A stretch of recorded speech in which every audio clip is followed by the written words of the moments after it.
You can be an undocumented person, but you can have a legal entity and you can run business. You make tons of money. So the entity is legal, but you're illegal. That spoke to me because I've grown up in this country most of my life without documents. And we decided to invest in Negozi, first as a passion project. Welcome to another episode of Coffeez. Thank you, Joe. Thanks for having us, brother. Yeah, All right, thank cool. you, Joe. Appreciate you. Thanks. I know, Edder, you flew down, and that's very kind of you to come down for the show. And Frank, it was a pleasure to meet you and get to kind of spend some time with you at an event that we got to connect at. Now, I like to start the show off the same way I start with everybody, which is, what's your guys' morning routine? Morning routine, like this morning I was up at 4 o'clock in the gym, out by 5:30. Took a shower, did a little work, and then drove over here, had some breakfast with Edder and his wife, and now I'm here. Sweet. Yeah, same for me. I get up at 5 in the morning. First thing, smart prayer. You know, give thanks to God for waking up. Another day. By I'll say 5:45. I'm at the gym. Get an hour. Hit the sauna for at least 10 minutes. Go home, get ready, be by the office by 8:30. Love it. All right, guys. Well, let's jump into it. So, Negozi didn't start like as a business. It started as a need. What moment in your own careers made you guys realize that this platform really had to exist? So for me, I met Tony at a racetrack, at the BMW racetrack in Palm Springs. We're racing BMWs, and I met him, and he was off the chain like crazy. I thought, okay, this guy's been drinking too much. But what he said was really impactful. He said, hey, in this country, you can be an undocumented person, but you can have a legal entity and you can run business. You make tons of money. So the entity is legal, but you're illegal. That spoke to me because I've grown up in this country most of my life without documents. So anyway, I tracked him for another few months, and then I met him again in Oakland, California at a business event, and I was with my co-founder at the time of one of my companies from Arkansas, and we decided to invest in Negozi, first as a passion project because we thought, oh man, this thing's gonna have a lot of impact. Mm-hmm. But 4 years later, it's been 3xing on its top line, and its membership is at 40,000 users now, and it's just spreading like wildfire, right? Because there's an immense need in a lot of areas, right? When it comes to running a business, that's already a tall order. But then if you don't speak the language, if you don't know the system, you're kind of stuck. So we're there to facilitate that and help these businesses scale. So give the audience just an idea of what is Negozi. Yeah. Yeah, so Negozi is pretty much, we call it similar to the Hispanic LinkedIn at the moment. It's not as big as LinkedIn, but it will get there. So it's pretty much a platform for business owners in the Hispanic community to network together. And what I mean by that is that we're bringing in people that do taxes, attorneys, CPAs, real estate people, lenders. So it's pretty much like a circle for everyone to collab and pretty much help each other grow and win and build opportunities for others that are looking to come into the community. They're also promoting jobs, you know that? So through Negozi, you could actually now go onto the website and like for me, for example, I have my business. I could go onto Negozi and put like, I'm looking to hire, 2 people that could help me with the office work. You go on the platform, they'll blast it to all the members, which is about 40,000 members. And you'll be surprised people do on there and say, hey, I'm looking for work. So that's how we're working, similar to LinkedIn, where you could go onto LinkedIn, Post a job. Post a job, and people send you messages. So we're constantly building, and that's what I would say the Negozi difference is. though, it's a brick and click model because we also have 8 events throughout the country, big events with like 350, 400, 500 people that attend, essentially in all the Latino hotspots like Miami, New York, Houston, Texas, California. So All LA. of we're in California, which every city's a Yeah, well, hotspot. we're having an Latino event hotspot. next Thursday, July 24th in Long Beach. Then we're having a 3-day conference in San Diego. We're paired up with Avance, which is formerly Latitude, right? Founded by the Stefan family, Emilio Stefan and his wife. They rebranded, so we're having that event. That one's going to be, honestly, that one's probably going to be thousands of people there. Yeah. It's a 3-day event. Very similar to NAREP. You guys heard of NAREP? Very similar to NAREP, Yeah, but a for-profit model, right? NAREP is nonprofit. So Yeah. Yeah. And NAREP's going to be there. So. Yeah, NAREP is actually one of our partners. Oh, for sweet. the conference. So you guys are collaborating with NAREP. I'm a member of NAREP. There we go. Then we're gonna Nice. see you. Even though there. I'm not Hispanic, but Yeah, You don't have to be, brother. The There you money's go. green. Well, and the beauty of the Negozi too is that it's very diverse. So It is. so we're open to not just in the Hispanic community, but to bring others that see the vision and the opportunity to help Alliances. each other out. Yeah. I mean, I love the concept of, a LinkedIn platform for the Hispanic community that's niche down. Mm-hmm. Because LinkedIn, as great as it is, it's very, very broad. And Yeah. it doesn't offer like direct support. Direct support, whereas Negozi's, has, a tighter community, a lot more face-to-face interaction opportunities, and just, a lot more collaboration within the platform. Yeah, one of the newest investors I was talking to, I think he dropped like 30K. He was saying, hey, this is a crazy platform because like your membership will actually want to rock the brand. It's not their brand. They could buy shares into it, but they want to rock the brand, right? That speaks to the sense of community that people are finding there, right? The sense of value that they're finding there. Yeah, it's like Sense of NAREP. business. People rock Mhm. the NAREP Yeah. brand. Yeah, that's true. Yeah. So it's powerful. So what about Negozee Life? You had Negozi, then you started Negozee Life as a vertical. Yeah, so sort of what we were talking about right before the show, right? These folks already have extensive books of businesses, right? In many cases, or in some cases, they don't really need to grow their clientele. They just need to further optimize, monetize the book of business they already have. And they're not really finding that avenue. I mean, there's the MLM, multi-level marketing for insurance, and then there's other agencies, but no one really speaks to the impact. No one really speaks to the cultural relevance. So it just came to me, and I was like, hey, look, why don't we start a vertical where we offer life insurance? It's very niche. It's not going to ruffle a lot of feathers, and it's very much needed. So we kind of started taking a pulse. This was like a year and a half ago. Yeah. Anyway, long story short, we launched the company in Miami in May, and then we've been touring. We were in LA, New York, we were in Vegas. Now we're going to be in Long Beach. So we're going to go on this tour where just showcasing the brand, right? So the brand and the platform is essentially much like your model, Joe.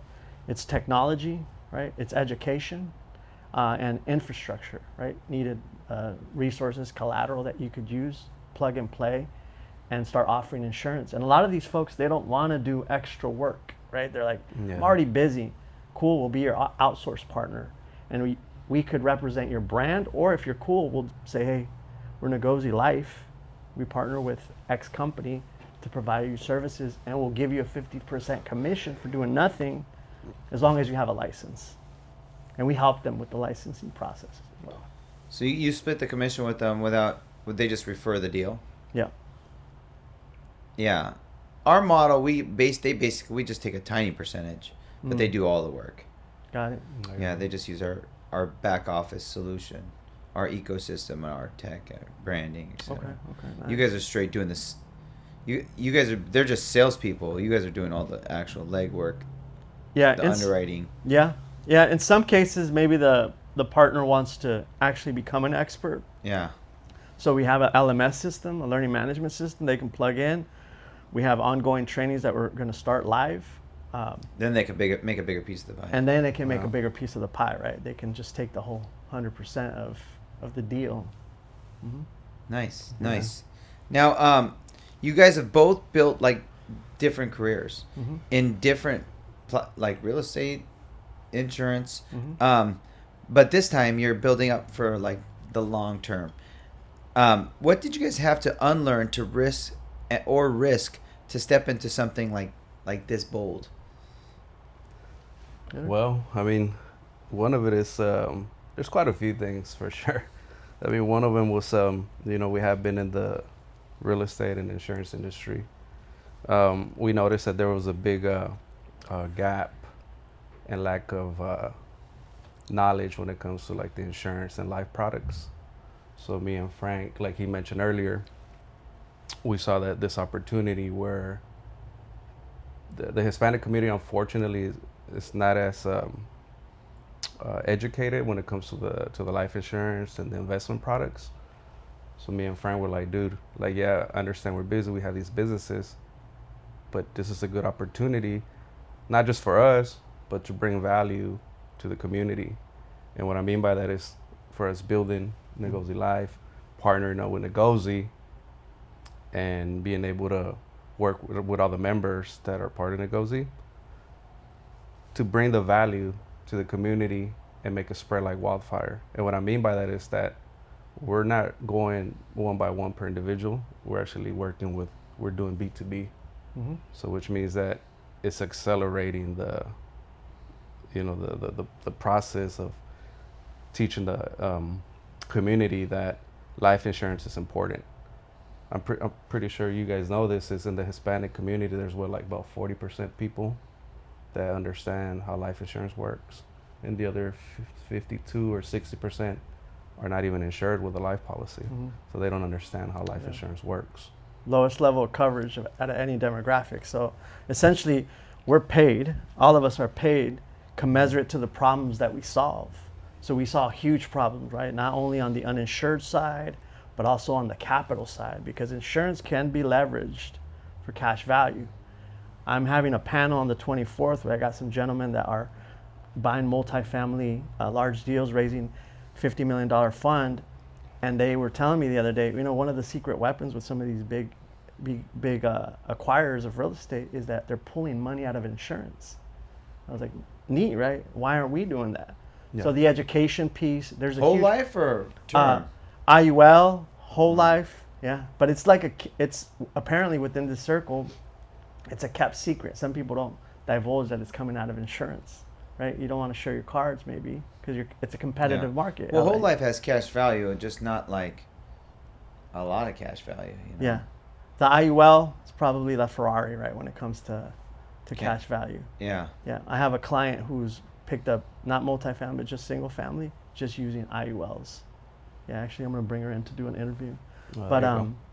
So we saw just a large problem. And the funny thing is, we've had a couple of our partners say, why would you start something from scratch? Why wouldn't you just jump on on something that's already pre-existing, plug and play? We're like, well, the problem's so large that we want to do two things, right? We want to structure in a way where we change the rules.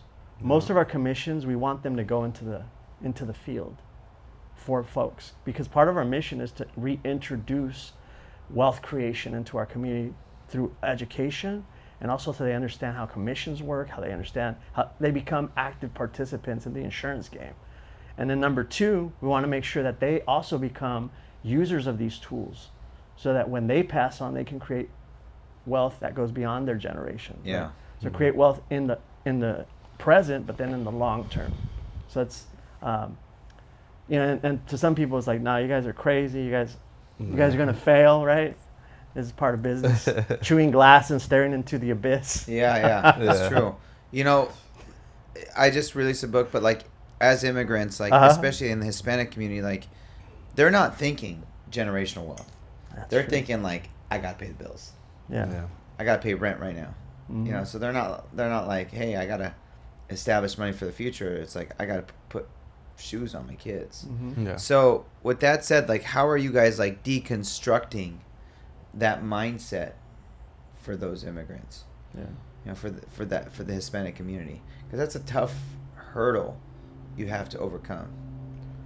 Yeah, no, and you're right, Joel. It's a tough hurdle to bypass when it comes to the Hispanic community. So one is we're working on the educational part, showing them that there is value in having a life insurance policy. And the other thing is we have resources when it comes to education.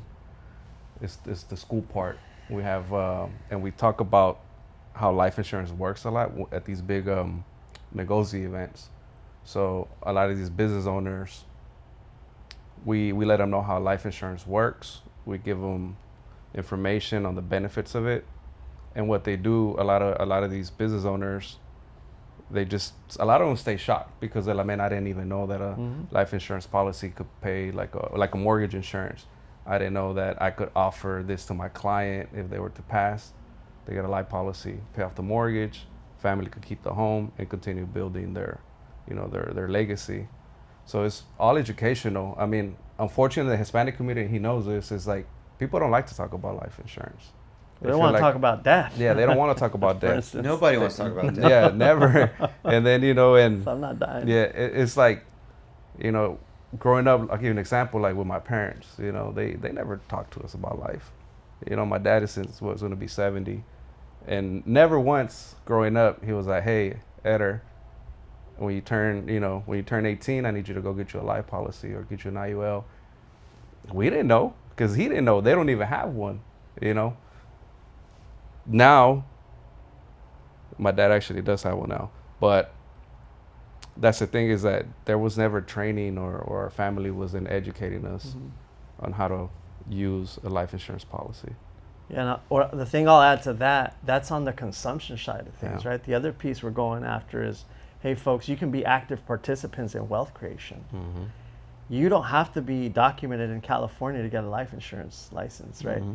Texas is the same way, Illinois. There's a bunch of states that don't require a Social Security. You can use an I-10. To get your license? Yes. Yeah, so that's a powerful tool, right?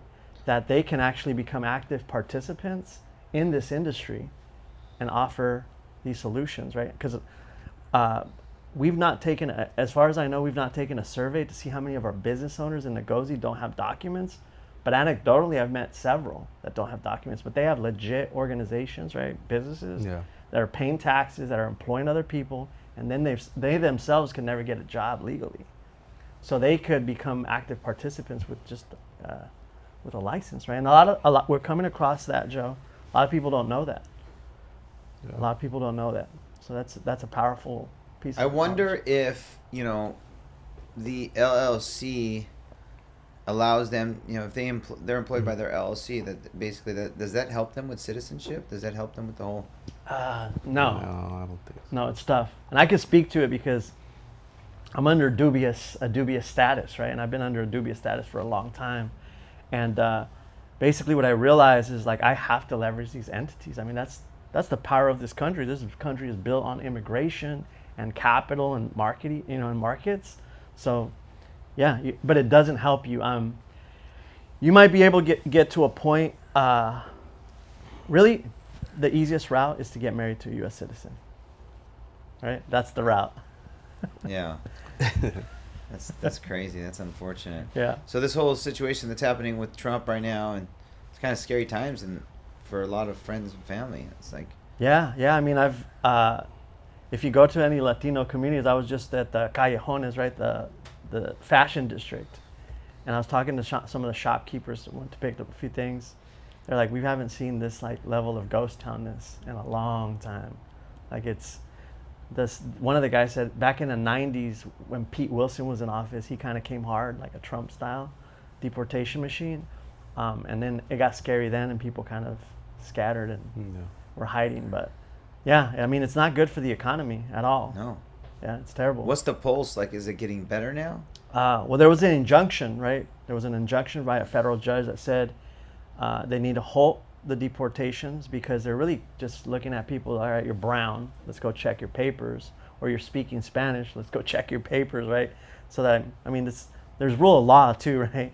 So that, I think, has slowed things down. This happened last week, the injunction. So Yeah. we'll see how it plays out. And it's one of the reasons why at our event in Long Beach, we're making sure that everybody registers, right? So that we can control access and we can make sure that people feel safe. Like, we're on a private property, so we can make sure that we enforce private property rights. And we don't, if ICE were to come through, we could say, hey, you don't have access here because you don't have a right.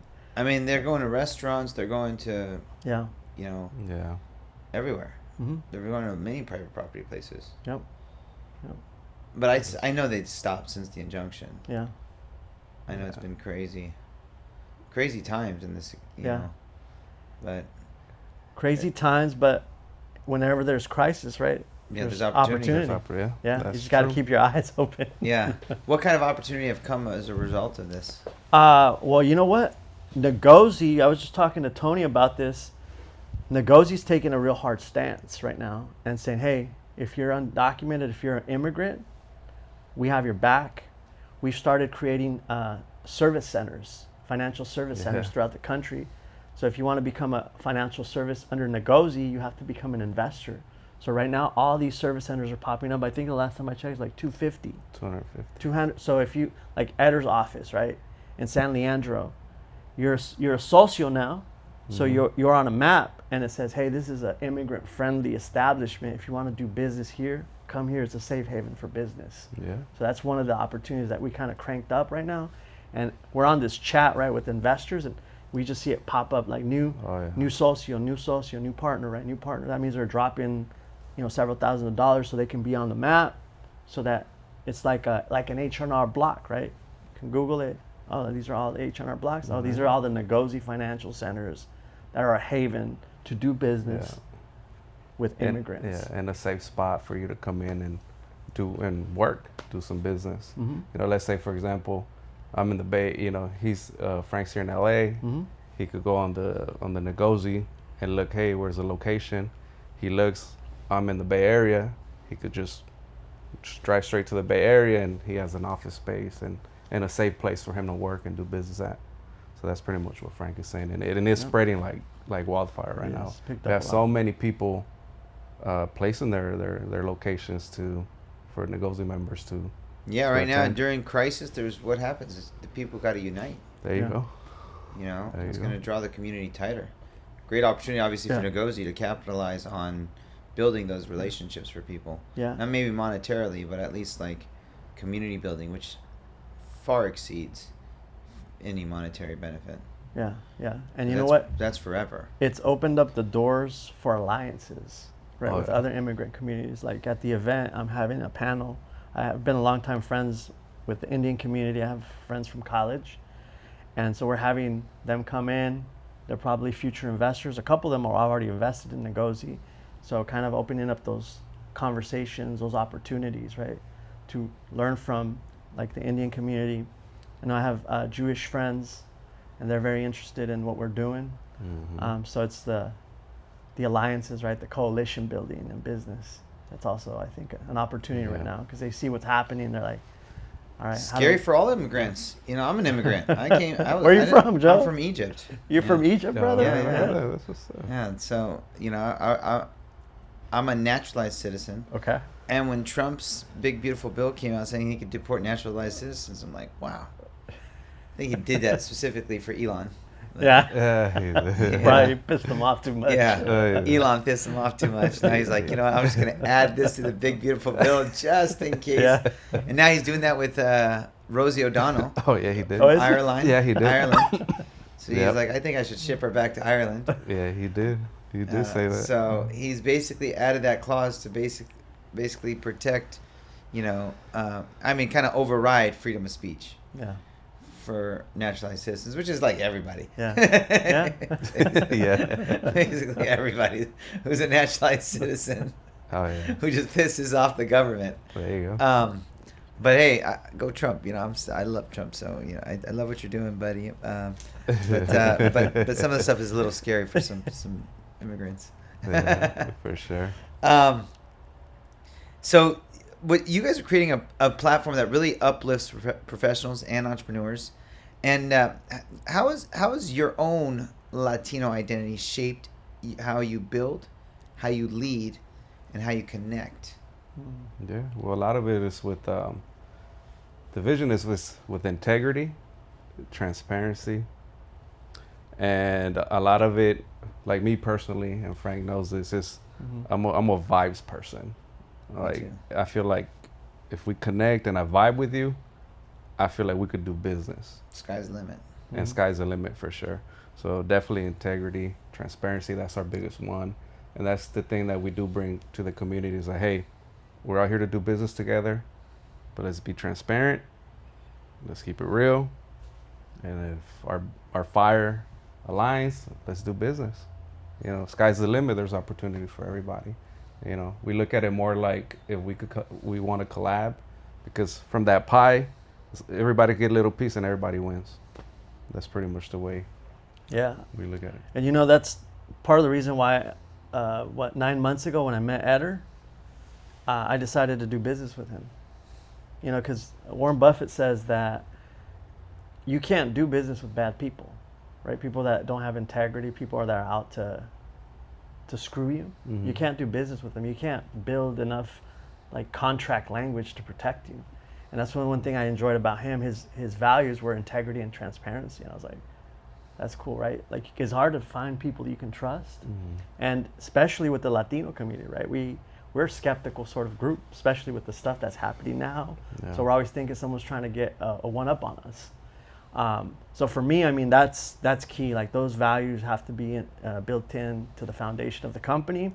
The other thing is, like I mentioned, I've been undocumented most of my life, right? But I still trekked along because I believe that this is still the land of opportunity no matter what happens, right? Like, I'm fucking undocumented, and I went to UCLA, I studied economics, I went into the private sector for a while, did some contract work, and then eventually I realized, okay, entrepreneurship is the equalizer in this country. Like, that's how we equalize the playing field. Mm-hmm. So how do we bring entrepreneurial opportunities to our community to equalize, right? We can't rely on government handouts, right? We have to kind of empower us and take us to the next level. And for me, that's big, right? And that's big for Negozi, and that's big for Negozee Life. Yeah. Mm-hmm. Great way to lead. Yeah. You know, entrepreneurship is the great equalizer. 100%, brother. Yeah. It is the great equalizer. Yeah. And a lot more people are keen to the power of it now. Mm-hmm. You know, Mm-hmm. a lot more people are keen to the power of it. Definitely. Now, as co-founders, you guys clearly respect each other. But what's something surprising you've learned about one another during the grind of building all this? Yeah, I would say it's the fire we have in our bellies, and what I mean by that is that, you know, we push hard, we push each other. We know that what we're building is not just for us, but it's for the community and bringing multiple opportunities. And we just grind. You know, I've had people approach me and say like, hey, Edder, we wanna collab, we wanna build this real estate or this mortgage, you know, with you guys. How can we collab? I'm like, well, one of it is like, it's gonna take a lot of time.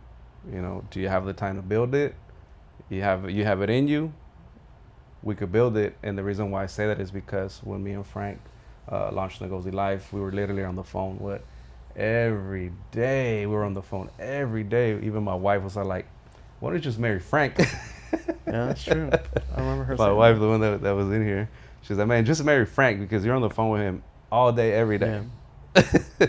And I was like, oh, wow. I was like, yeah, that's how much grind we've put into this, the Negozee Life. Yeah. It was There's a lot of due day. diligence Yeah. that we had to do, right? We're starting from fresh, from sort of scratch. Like, we didn't decide on Manny just because I like Manny or I like Omar.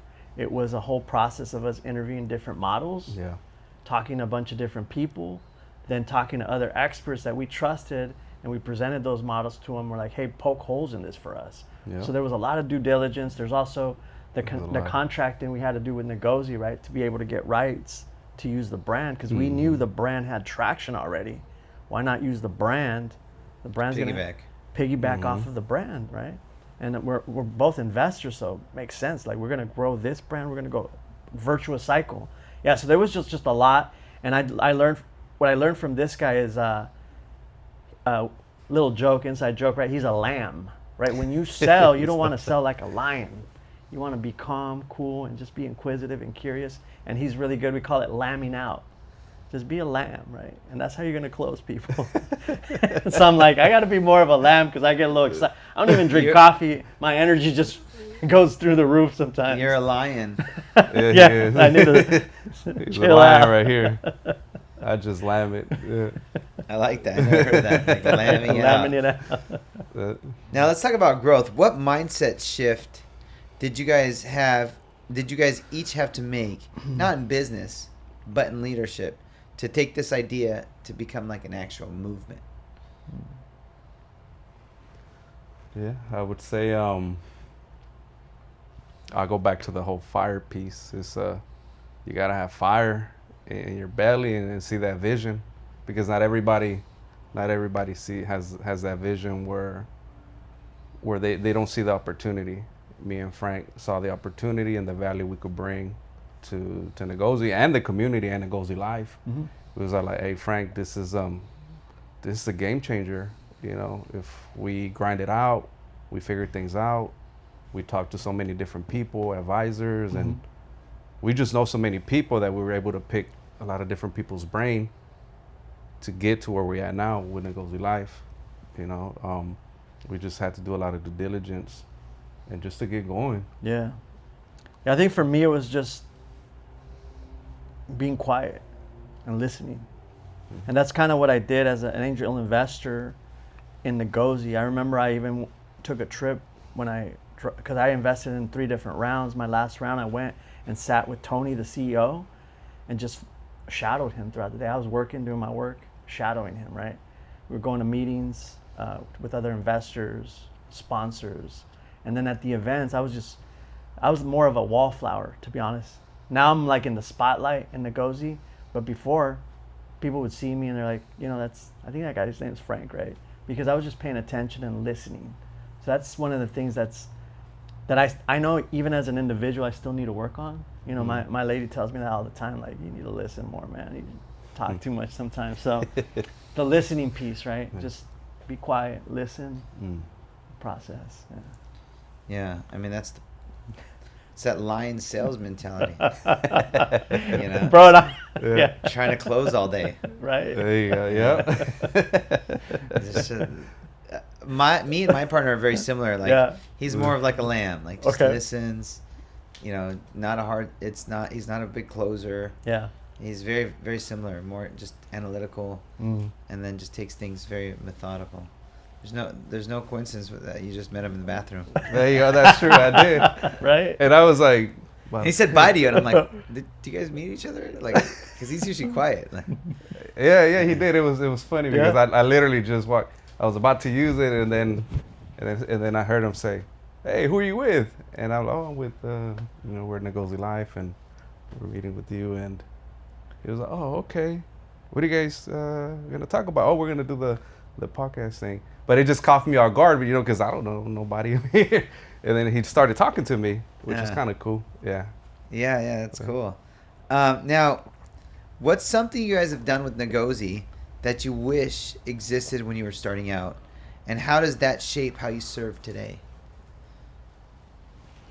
Let me take it. Yeah. You know what, Joe? I'm a big believer that timing is perfect, brother. So that's a really hard question for me, right? Like, especially if you're a person that kind of stays disciplined and stays prepared, the timing is perfect. Like, I think meeting you, we were just talking when you walked out, was purposeful. I think there's an opportunity for us to do something together, right? And I just think that's just the way the world works. I met this guy 9 months ago, and we started a company, and right now we're blowing through cash, building the tech, and I trust him, right? I trust him. He has full access to the bank account, blah, blah, blah, right? It just happens, right? That's just how God works, man. There you go. Exactly. I always say God's plan. Yeah, I just follow God's plan. God's plan, always. Everything happens for a reason. It was like, same thing happened to me yesterday. It was so my girlfriend buys an Aston Martin on Monday. I'm like, you can't park it in this place here, like $300,000 car. And then yesterday, we get you guys met her. You met her. Yes. Yesterday, my tenant's like, hey, I'm gonna move out of this place. Like, I need in this place that happens. She randomly, I'm like, my property's coming up for rent. You could just take that, and her lease is ending the same day that they're moving out, like within a few days that they're moving out. Like, perfect. You need a car for your garage, get a bigger place. It was like, I'm like, damn, it's like God just lined it all up. Like, the timing is perfect. That's true. Like, God just lines it all up, but it's like, it's not serendipitous. It's just God's plan. God's Always. plan is always on time, exact. And as long as you have good intentions and you want to serve and do God's work, like, that's just, He will line it up exactly in his accordance. Now, 5 or 10 years from now, what would it mean to you guys? What would it mean to you personally, not just professionally, if Negozi became the go-to ecosystem for the entire global Latino community and for entrepreneurs? Yeah, I would say it's God's plan, and that's what we're gonna get to within the next few years. We did talk about this earlier today, right, Frank? Mm-hmm. It's like we're here for a reason. We're here to leave a legacy and build opportunities for others, and share the knowledge that we know and we have within the community. And we definitely see it going global. And the reason why I say that is because there's just so much opportunity, you know. I'll give you an example. We were in Miami. Yep, Remember we were in thinking Miami? that. We met a lady from Spain, and it's just funny how it works because it's God's plan. The lady was getting into the elevator, and she couldn't find her key, and I was already in a rush because we had to go to the event to launch Negozee Life, and the lady was like sweating, panicking, and she was, "Oh my God, I don't know where my key's at." And I was, "Don't worry about it. I'll take care of it for you." I opened up the door for her. We both got in the elevator. They had already left. But it's funny how it worked because we were all together. They left, and I said, "Wait, you guys, give me 1 minute. I'll catch up with you guys downstairs." I got off the elevator, went back, and got something from the little lunch break room. And I met this lady. Anyhow, she panicked. I let her into the elevator. And then she asked me, "What do you do?" And she just actually like, "So what do you do? What do you do here? Like, are you from here?" And I'm like, "No, I'm not from here. I'm from the Bay Area." She was like, "Oh, you're from the Bay Area? Okay." I'm like, "How about yourself?" She was like, "Oh, she owns a big magazine company in Spain." So I was like, "Oh, okay." She was like, "Yeah, so what do you do for a living?" And I was like, "Oh, we're about to launch Negozi Life here in Miami. Feel free to join, you know, come to the event, yada, yada, yada." She was like, "I'll do my best to join you." All right, cool. She didn't show up, which is okay, but we kept in touch because we were staying in the same hotel. So we kept in touch, and she was all like, "Hey, let me get your number." And at first I was kind of like, "Why does this lady want my number?" I feel a little weird. I'm not gonna lie to you. I was like, "She trying to hit on me?" But anyway, I was like, "Sure, I'll give you my number." So I gave her my number, and then she texts me, "Hey, I can't go to the event." I said, "It's okay, don't worry about it." But then she did ask. She was like, "Hey, are you staying here in the hotel?" I'm like, "Yes, I'm staying there." She was like, "Hey, are you open to meet with us?" And I was kind of thinking, like, why does she want to meet? Again, I was like, okay, things happen for a reason. I said, sure. I told Frank, "Hey, Frank, what do you think? Should we meet with her?" Frank was like, dude, I don't know, man. This kind of... Because we had a lot of meetings lined up that day. She was one of them. Man. Yeah, she was like, "I don't know, man." And then we were like, you know what? Let's do it. Anyhow, long story short, we met with her. We talked. Yeah, she's a big-time shot caller for a big firm in Spain. And when we met with her, it gave me and him the chills because a lot of the stuff that when we met with her and we were talking about, she somewhat knew. Yeah. Like and we don't. She's keep in mind clairvoyant. we don't clairvoyance. we don't know her at all. So a lot of stuff that me and him had talked about, we're working to build. She was like that.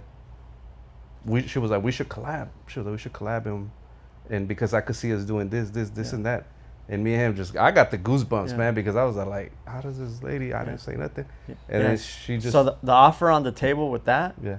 is for us to go to Spain. Yeah. And she's already connected with like the prince and the king and business people. She's like, let's have on my magazine, Negozee Life lands in Spain, right? So, and that's essentially the future of Negozi, to go international. I mean, we have employees in Colombia. We have but users. the licensing requirements are so different. Well, Negozi. Yeah. But in terms of life insurance, the licensing requirements is what Totally you're referring to. Yeah. That would be a whole different ballpark. Yeah. Yeah, for sure. Couple last questions, guys. It's about goals. Three-pronged question. What's a personal goal that you have for yourself? A family goal that you have for your family, and then a business goal. Yeah, so for me, it's definitely spend more time with my kids, and what I mean by that is that just be more present. You know, I know I get carried away sometimes with work and stuff like that because I want to continue building and leave a legacy behind. But I know that the children do need the time, and I actually give you a lot of props for bringing your son. Yeah. He has a firm handshake, man. Yeah. He shook my hand. I was like, oh. I was like, he got a strong Well, handshake. bro. Yeah. And then I like how he asked a lot of questions.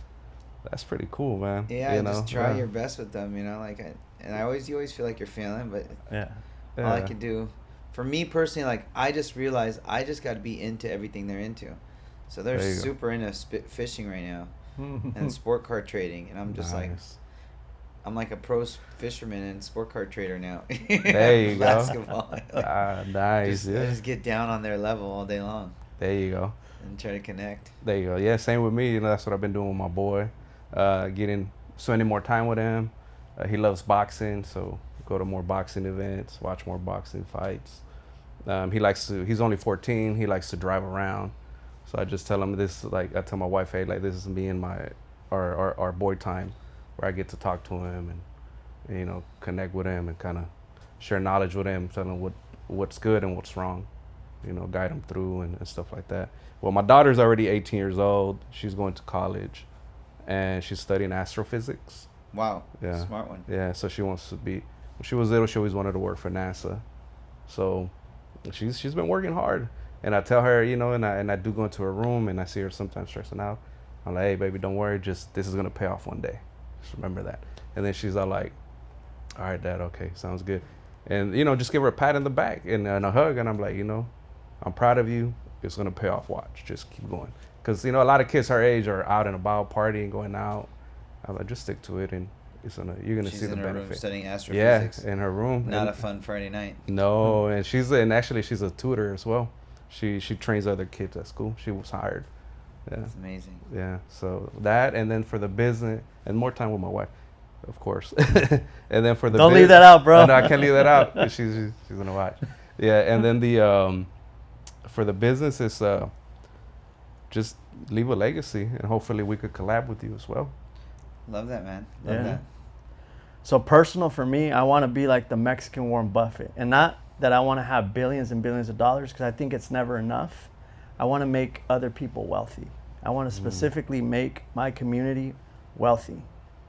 For the family, I pride myself that I retired my 2 parents. I have 3 children from different moms, but I'm a responsible and present father, and keep that. My son's 20 years old. He's at UCLA. That's a good school, right? Legacy with me as well, right there. Both Bruins.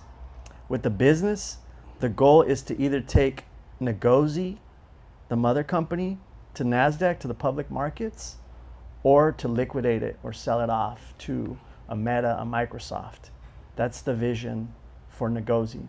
Obviously, Negozee Life is a revenue stream into Negozi, so we could spin this off and change the capital structure, bring more revenue to the shareholders, right? So there's that option too. But essentially, I think encompassing everything, financial legacy across the board, my family, other people's family. Love it. Yeah. Last question for both of you. Yeah. When you're in front of the throne of God, what do you think God's going to tell you? You're imperfect, my son. You're imperfect. But you tried, and you never gave up to be a good man. Yeah, there you go. Love it. Yeah, I would say, for me, I mean, I pray to God every day. That's the first thing I do when I wake up. A lot of people don't believe me, but it's okay. They don't have to believe me, but I believe in God. And I would say, God, He would say, hey, I'm proud of you. I'm proud of you. Keep going. Keep doing what you're doing. This is your time. This is your opportunity. Not just for you, but for others. So I would say that he'll say he's proud of me. Love that. All right, guys, if people want to connect with you, how do they find you? For me, it's Frank Funds Assets on Instagram. And for me, it's Edder _ the East Bay Realtor. All right, cool. Instagram. Yeah. Thanks, guys.